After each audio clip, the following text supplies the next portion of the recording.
South Sudan celebrate African Child Day. South Sudan and Kenya revenue authorities enhance regional custom cooperation.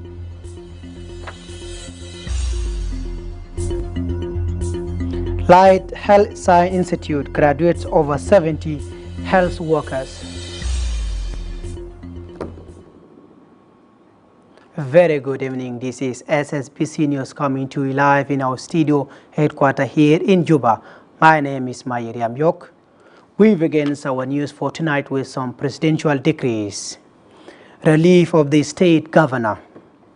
Pursuant to the provision of the Article 165, 1V and 106A2A of the Transitional Constitution of the Republic of South Sudan, 2011 as amended, read together with Section 38(1) of the Interpretation of Laws and General Provision Act 2006. I, Salva Kiir Mayardit, President of the Republic of South Sudan, do hereby relieve Honorable Augustino Jadala Camilo Wani from his position as the Governor of Central Equatoria State, issue under my hand and the seal of the Republic of South Sudan in Juba, the 16th day of the month of June in the year 2025. Signed, Salva Kiir Mayardit, President, Republic of South Sudan. Appointment of the State Governor.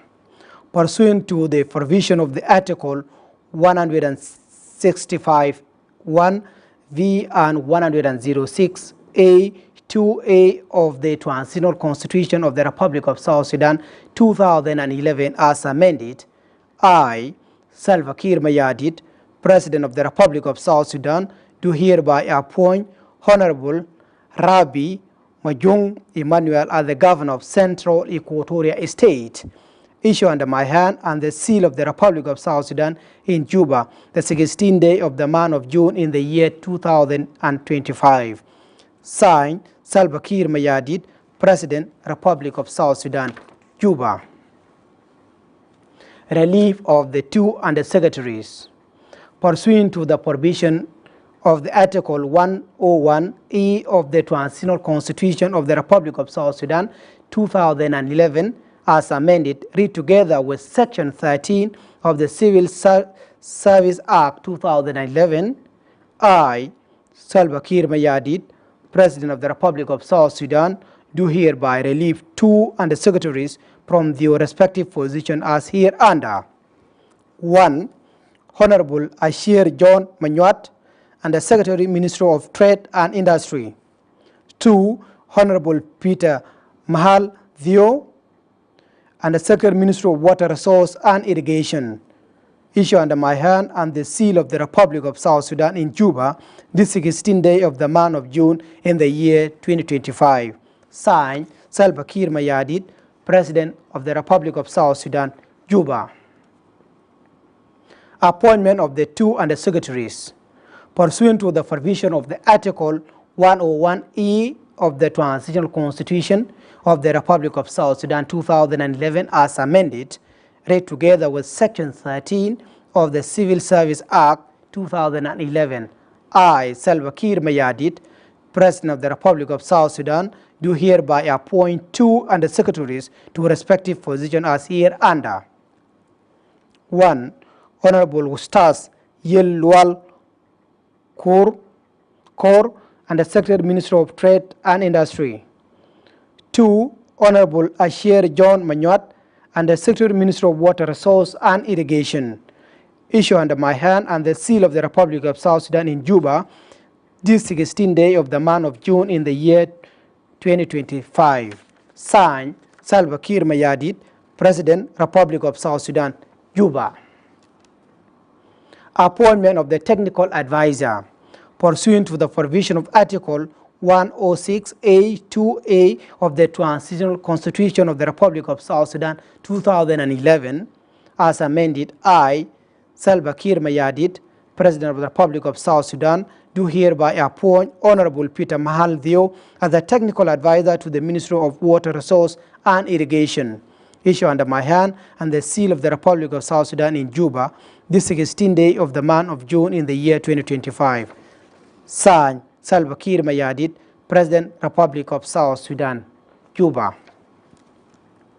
Revocation of the appointment of the Grade 3 Ambassador in the Ministry of Foreign Affairs and International Cooperation, pursuant to the provision of Section 25(1) of the Diplomatic and Consular Service Act 2011, read together with Section 38(1) of the Interpretation of the Laws and General Provision Act 2006. I, Salva Kiir Mayardit, President of the Republic of South Sudan, do hereby revoke the appointment of the Emmanuel Yohannes Yor Ajawin as the Grade 3 Ambassador in the Ministry of Foreign Affairs and International Cooperation. Issued under my hand and the seal of the Republic of South Sudan in Juba, this 16th day of the month of June in the year 2025. Signed, Salva Kiir Mayardit, President of the Republic of South Sudan. Those were the publican decrees. Now to continue with our news, let's cross to Parliament. The South Sudan Children Parliament as advocate for substantial budget allocation to key sectors, including education, health and agriculture, to reduce malnutrition and illiteracy among the children. This calm and global celebration of the International Day of the African Child on Monday. As SSBC Bakita Akwendit report, children representatives have the lawmakers to lead effectively legislation aimed at boosting this service.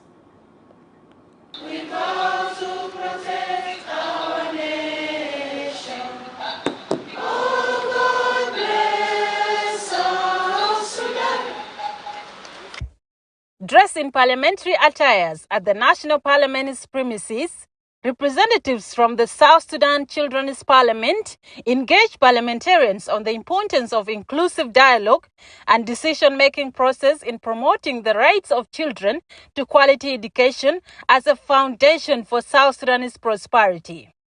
This is in line with the commemoration of the Day of African Child that traces its origin back to 1976, when African students protested against poor quality education, leading to their killings.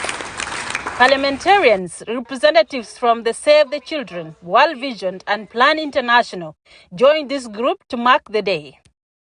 Speaking during the event, Speaker of Parliament Jemanunu Kumba commended various organizations for their steadfast support to children's rights to education and health care services, as well as providing adequate food services, reaffirming government's commitment to taking care of children in terms of policies. To recommit ourselves to the cause of the children's rights in our country. The children are our future, they are our hope, and they are our strength. They are our strength. Because as we age, they are the ones who are going to be there to support and to carry the nation forward. Additionally, Speaker Nunu echoed President Kiir's directives of free education and affordable health care system for all the children in the country. We are also aware that our President, His Excellency General Salva Kiir Mayardit, is not taking the issue of education lightly. That's why he, a few years ago, declared free education for our children, to enable our children who cannot access education to enroll in schools.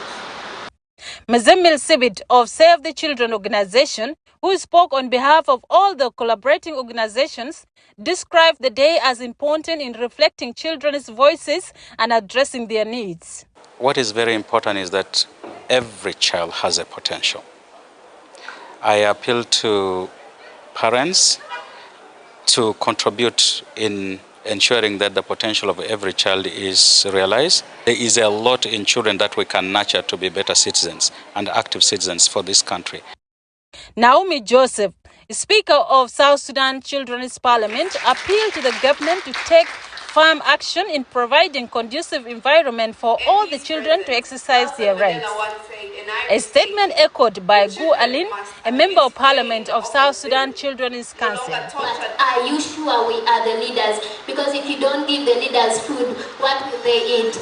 We will die of hunger. If you don't send us to school, what language are we going to use to write when we become the leaders? Are we going to speak in Arabic in conferences globally? Ladies and gentlemen, As we talk about health, we should not only focus on the physical well-being of our bodies and that. Ladies and gentlemen, we should consider how people get affected emotionally. This year's theme, Planning and Budgeting for Children's Rights in South Sudan, seeks to advocate for the welfare and protection of children in the country. Reporting for SSBC, Bakita Akundi Gabiem, Juba.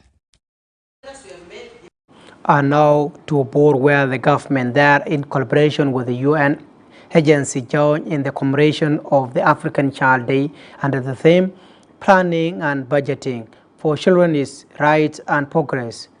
Addressing the event, the State Minister of Child and Social Welfare, William Chol, described children as the backbone of the country, urging the people of Jonglei State to respect child rights. The Minister of Labor and Public Service, Duer Nyon Gatkwas, appeals to parents and guidance to stop child labor and support child education. UNHCR representative Awol Deng reiterates the UN's continued support to promoting children education.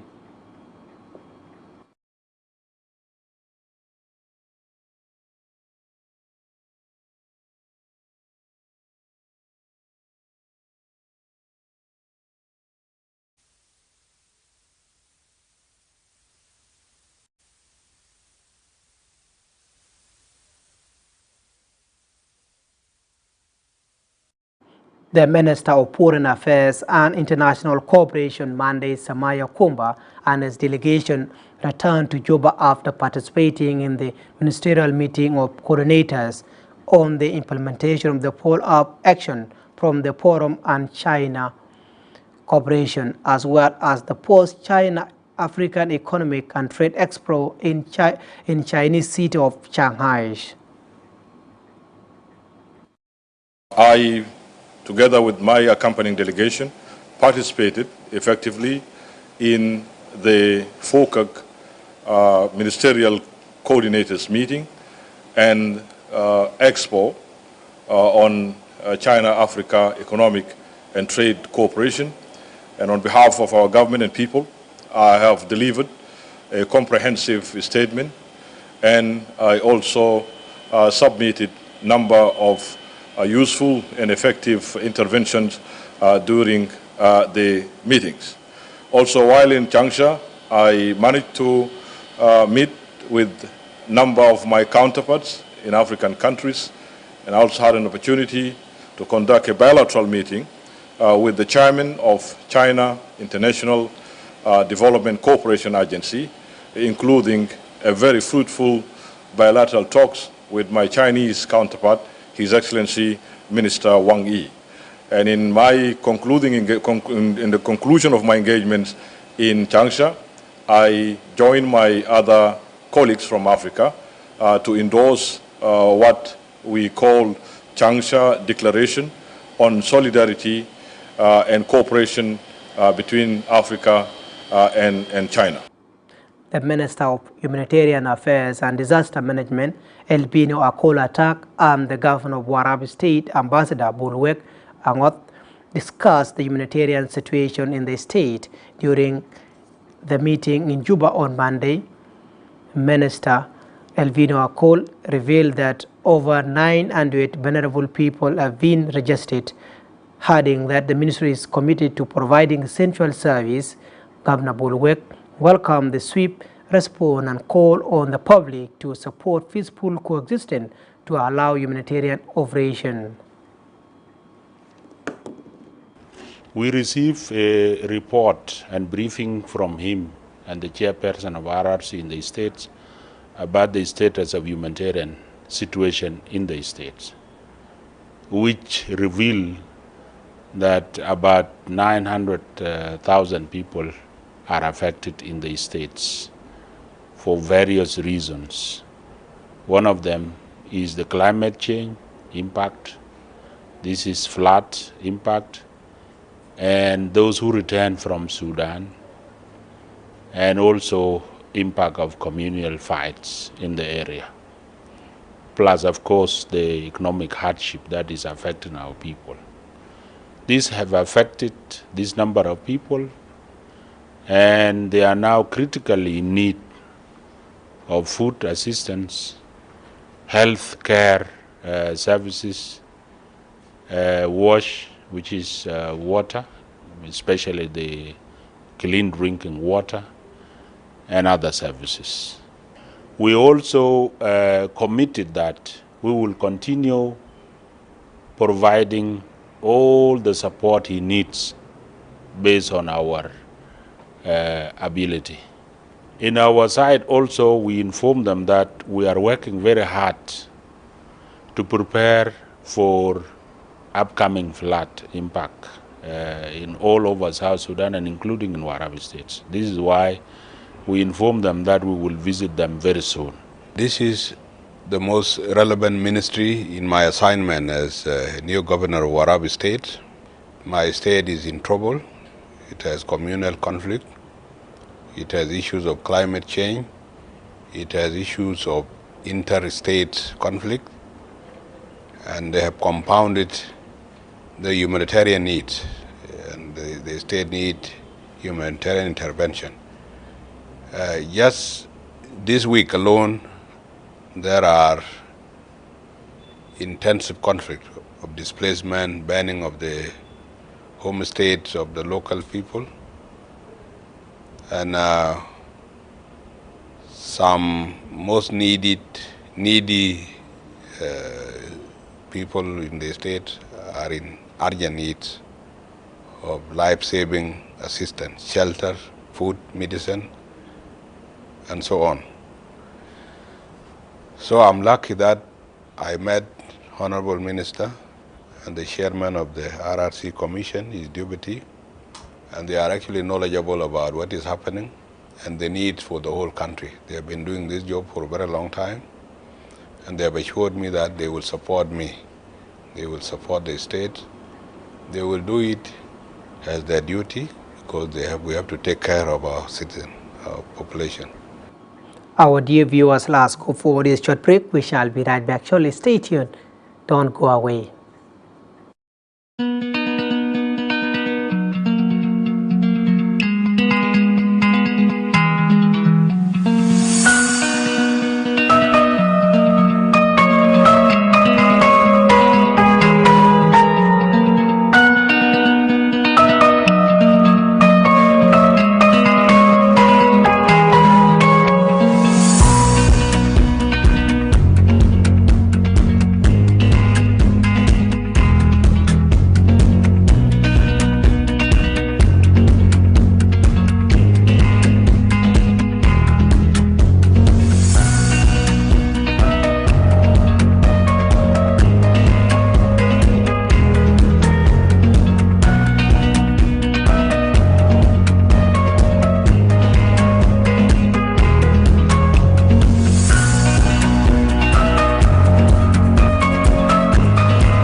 Welcome back from that short break. You're still watching SSBC News.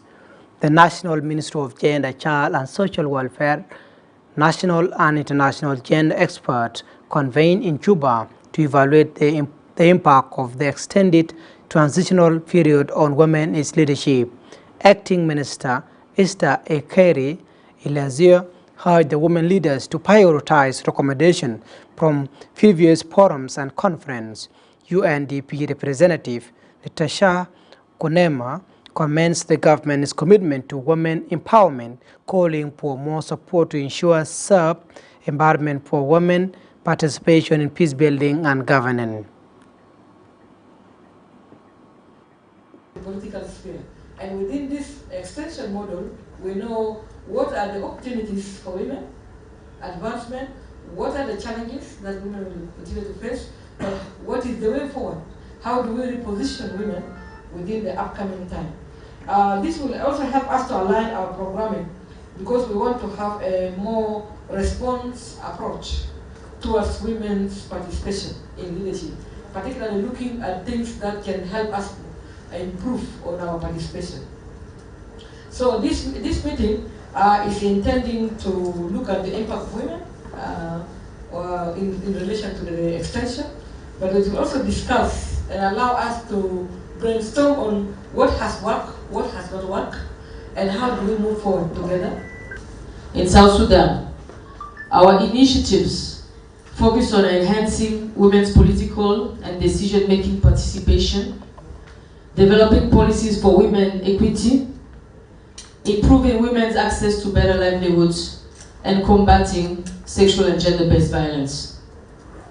Today's event is a significant component of a project called Women's Leadership and Political Participation during South Sudan's transitional period, a joint effort between UNDP, UN Women, and the UN Peacebuilding Fund.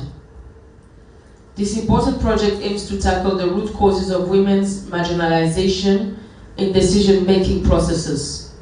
Moreover, it supports the implementation of the South Sudan National Action Plan on UN Security Council Resolution 1325 on Women, Peace and Security, which emphasizes women's constitution. The Minister of Agriculture and Food Security on Monday met with the Canadian ambassador to discuss continuous support for agriculture sector. The ministries and the secretary, Professor Matthew Gordon, say the meeting focused on enhancing food security and increasing women's participation in agriculture. Ambassador Johanny Mins highlighted the importance of addressing climate change and conflict-related challenges, reaffirming Canada's ongoing support to South Sudan. We had a productive meeting today with Honourable Minister Abdul Baghi. Together we discussed the food security situation in the country and how we can continue to work together to address challenges, especially from conflict, economic hardships, and climate change perspectives. We also exchanged ideas on how we can improve women's participation and their role in the agriculture sector, something that Canada is already doing with our programming in food security and livelihoods. We discussed the government of South Sudan's efforts to address tensions, foster reconciliation, and promote peaceful coexistence, including the urgency of finding a diplomatic solution to address the ongoing political tensions that threaten existing peace. As the fourth largest donor in international assistance to South Sudan, I emphasized Canada's continued support for health, food security, and education, with gender equality at the center of our investments. We had a meeting where she touched a lot of things related to how Canada can support South Sudan in boosting agricultural production and productivity, and then how Canada is cooperating in supporting issues related to food security in the country, which are being implemented by implementing partners like FAO. And also we touch on issues related to food security as well, its impact on insecurity in some part of the country and how can it be mitigated.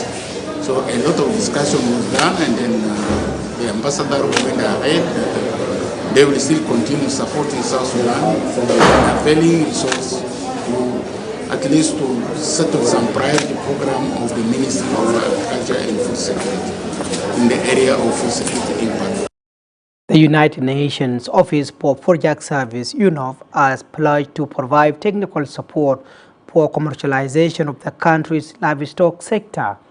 Director of the Horn of Africa Multi-Country Office, Wagnes Mokonene Konet, met with the Minister of Livestock and Fisheries, Onyoti Adigo, to discuss areas of support. Director General for Livestock Production, Martin Yogol, revealed that memorandum of understanding will soon be signed to kickstart the initiative. Wagnes Mokonene outlines the organization's areas of interest and commitment. The objective of the meeting is to try to explore ways of how we can collaborate and partner in the development of the livestock sector. This is in fact a follow-up meeting we had last week, and we agreed that we have already identified the areas that we are going to collaborate. One of these areas is project management and also procurement management of procurement services, and in areas of infrastructure. We have agreed that we are going to develop a memorandum of understanding, which we have already started developing. We are going to have a meeting sometimes this week to finalize this process, and we are going to sign the memorandum of understanding and see the way forward. From there, we're going to develop specific projects for livestock. We had a very, very fruitful engagement and conversation. Like what has been indicated earlier, we've agreed that we'll be signing memorandum of understanding to iron out areas of collaboration.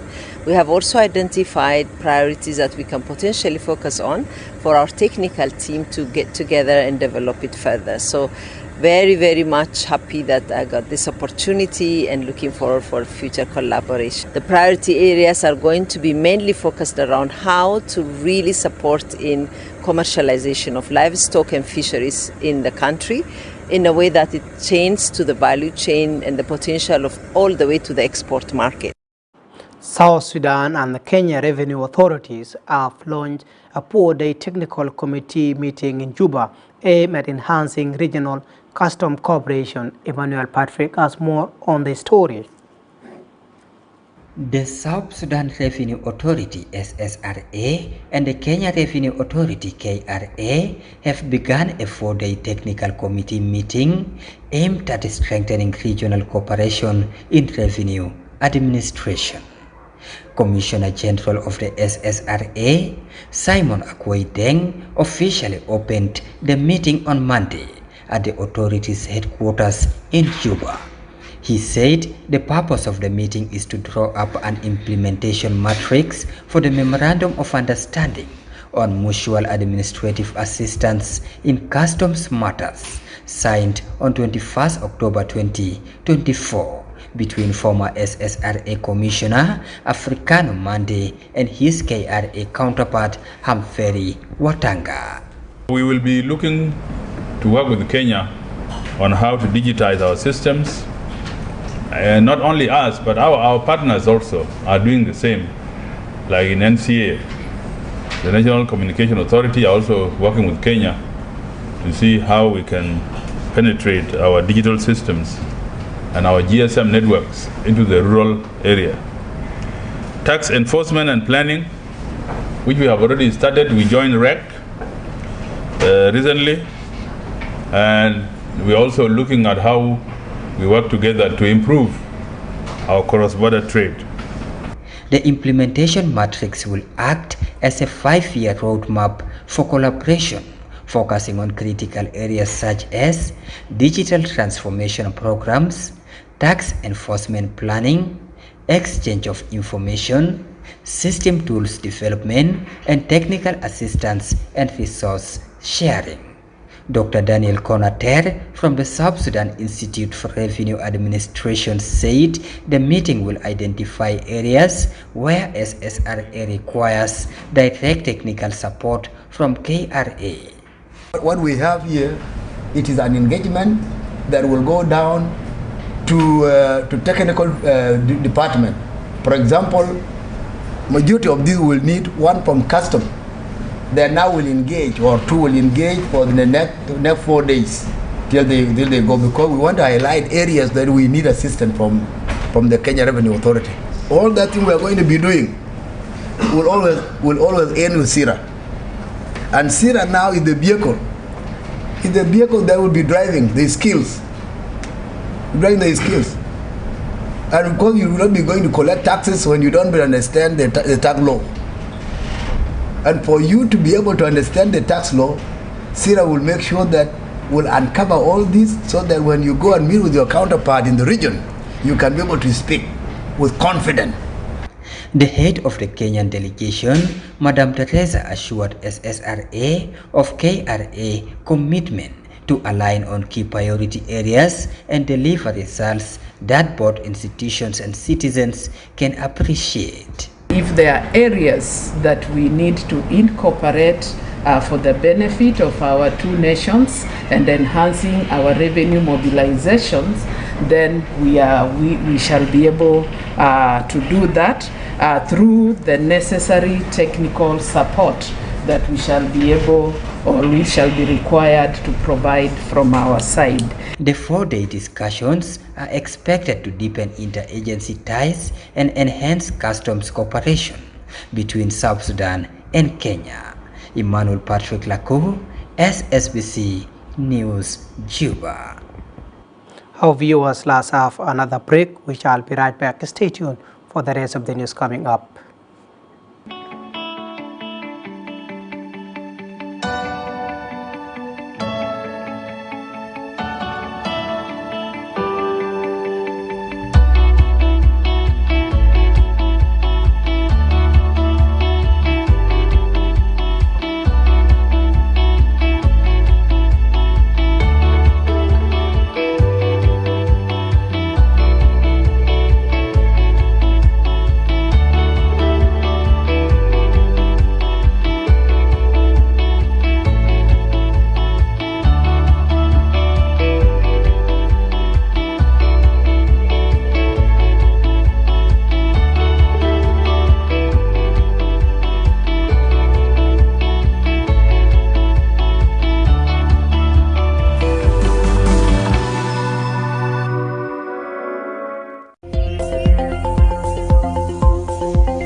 Welcome back from that short break. You're still watching SSBC News.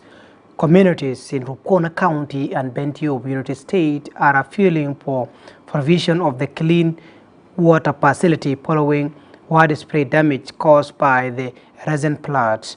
The appeal was made during a post-flood impact assessment conducted by the Ministry of Water Resources and Irrigation.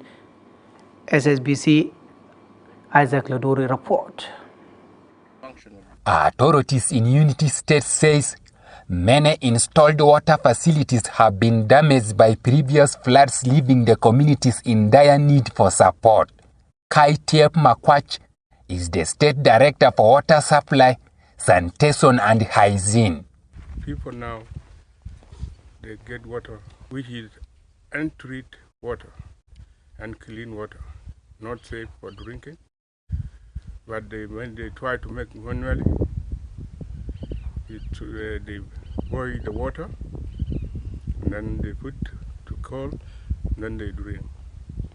During this time, the cholera is too much in this area. The Director for Hydrology in the Ministry of Water Resources and Irrigation, Charles Koboji Akata, says there is need to rehabilitate the water facilities that the floods destroyed. And one thing we observe on the ground is, villages are coming because the land behind here is being reclaimed by this front dike. And you see many people are already coming, but these people are not getting clean water. Right now, this is just a small assessment, but things seems not very friendly. So we urge, our partners to come in to rehabilitate some of these water facilities so that the villagers are encouraged to come back. The representative of the women explains the challenges facing them on the ground.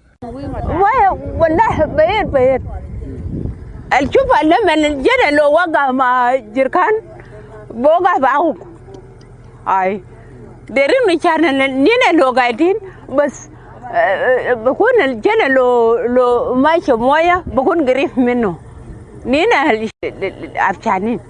The State Director for Curative and Medical Referral Services, Peter Majwai, says the state hospital is overcrowded due to the rising cases of malaria and water diarrhea, among other diseases. When people are living in congested manner, the situation or livelihood situation used to come very forward. For that matter, our hospital now has become congested because of malaria cases, pneumonia, cases, diarrhea, bloody and watery diarrhea. All those cases are coming to the hospital. According to the state officials, the construction of dikes has attracted local communities to return back to their villages. Isaac Ludori Emmanuel, Bentiu Town, Unity State.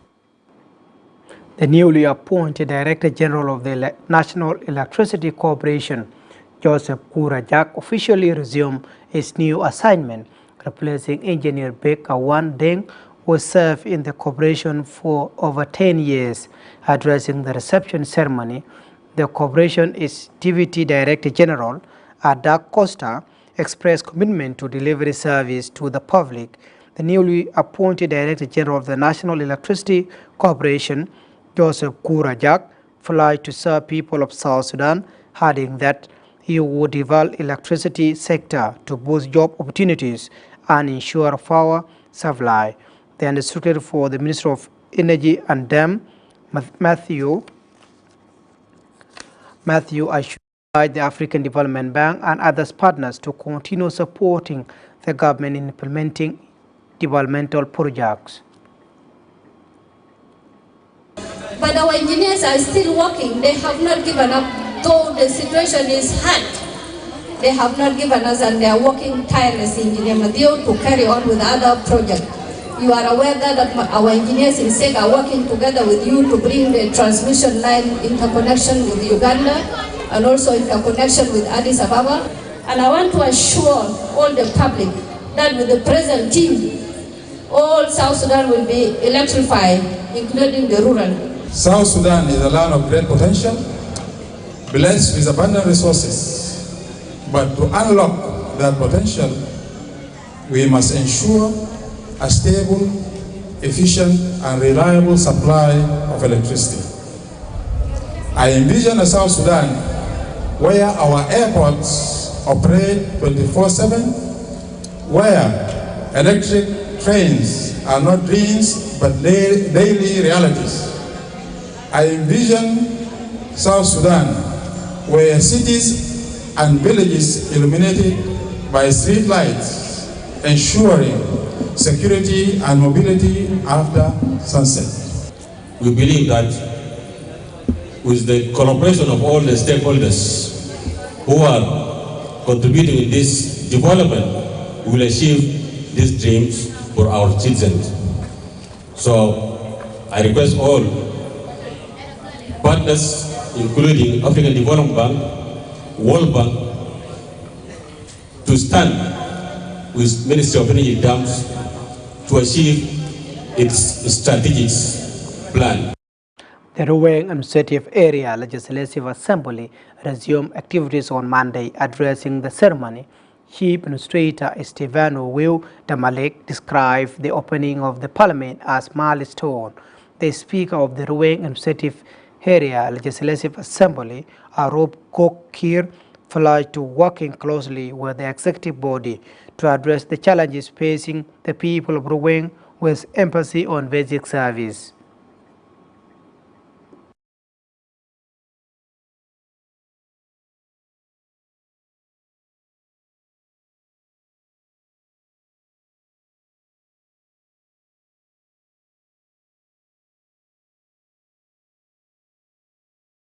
Legislators in Apenal State have concluded a 3-day training on budget drafting. Addressing the event, the head of delegation from the Transitional National Legislature, Ajak Abram, said the training would help committee members and others line institutions in the state in drafting the budget. UNMIS Field Office Alfred Orano assure importance of the trainings in providing service delivery. The acting Speaker of the Avenal State Legislative Assembly, Deng Bol, urged the participant to put the skills and knowledge into action in order to serve the public.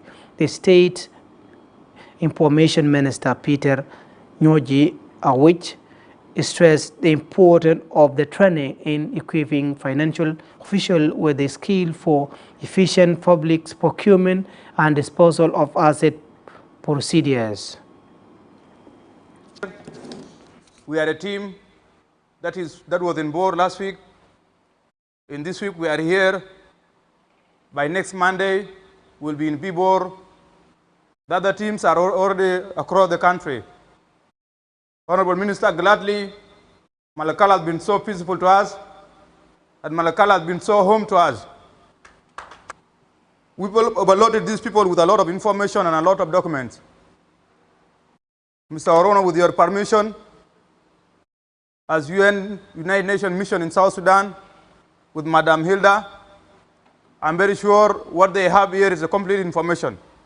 I heard about your priorities. And as an elder that I am now, I can comment about it.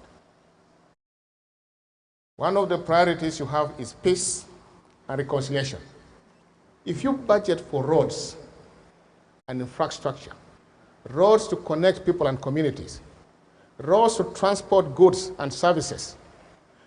I wish you people conducted such a workshop for the executives. This is going to UNDP because you are the one supporting such workshops. I want you also to create a workshop trying to teach the executive and the legislature how to generate money, not only to just do the budget. Let's have another short break. We shall be right back. Stay tuned, don't go away.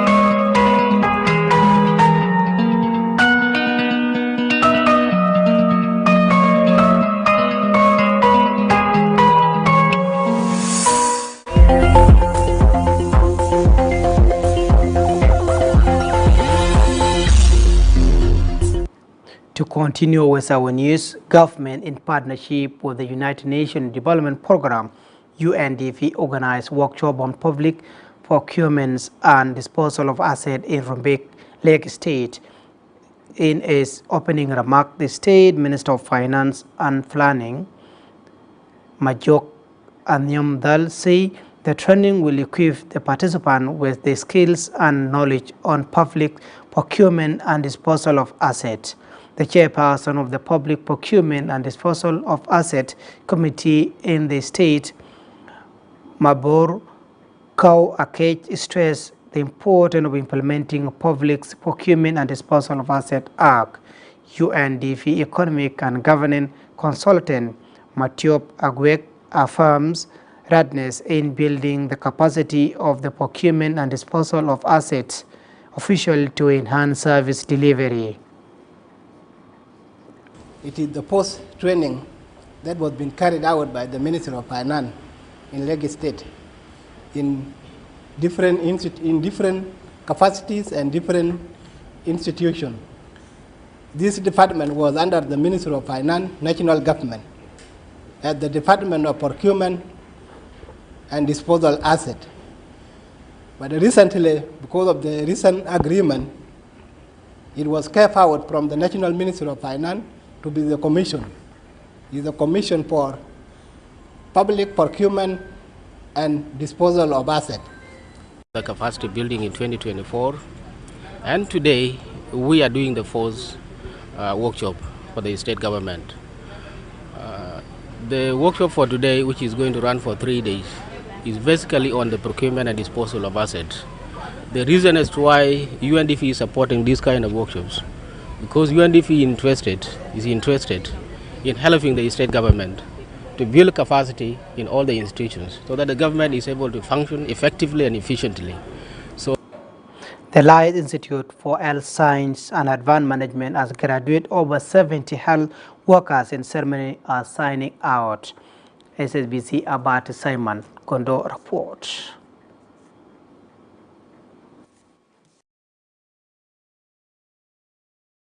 The overall objectives of the institute is to educate young South Sudanese in order to claim their potentials in socio-economic arenas and fight ignorance, diseases and poverty, besides provision of quality professional health education. The principal and the executive director of Light Institute of Health Science and Advanced Management, Professor Dr. James Sinay, urged the students of various departments, including public health and nursing, to engage more in practicals at hospitals to certify the knowledge acquired. You have to join the internship first. There, the theoretical that you have done with us, we are not denying you. We know very well. You have done it, you fast, and you are good. And we sign on that. But still, you need what? You need the practical. The practical is the evidence of what you have been doing for a couple of 4 to 3 years. Okay? They need to check.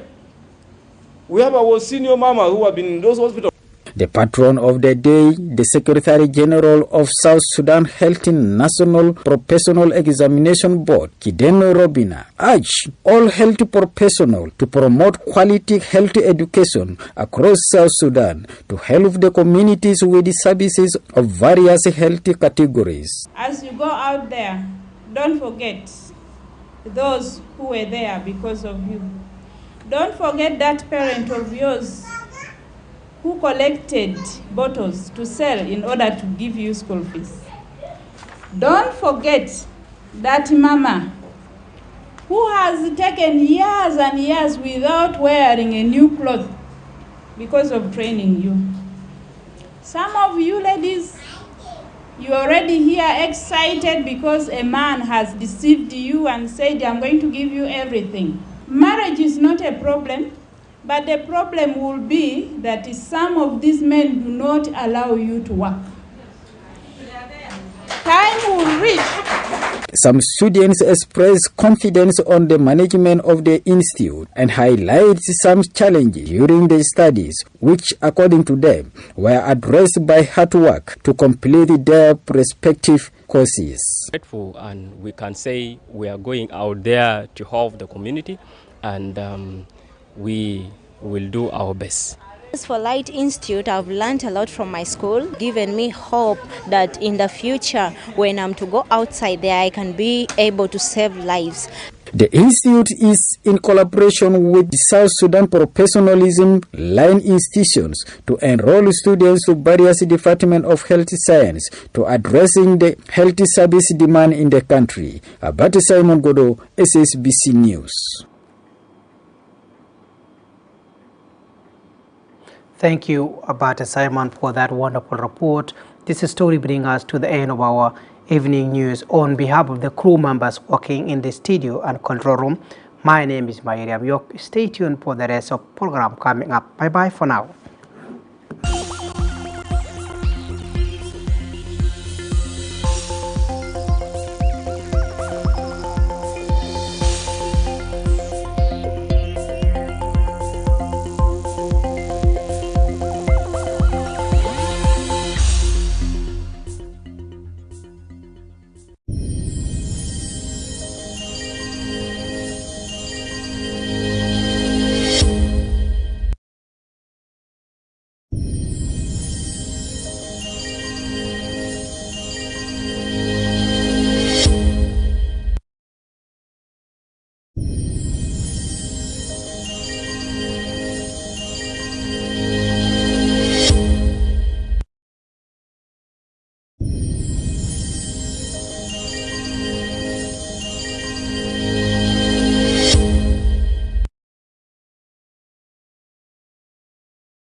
Are you suffering from dental problems and looking for a specialized dental clinic?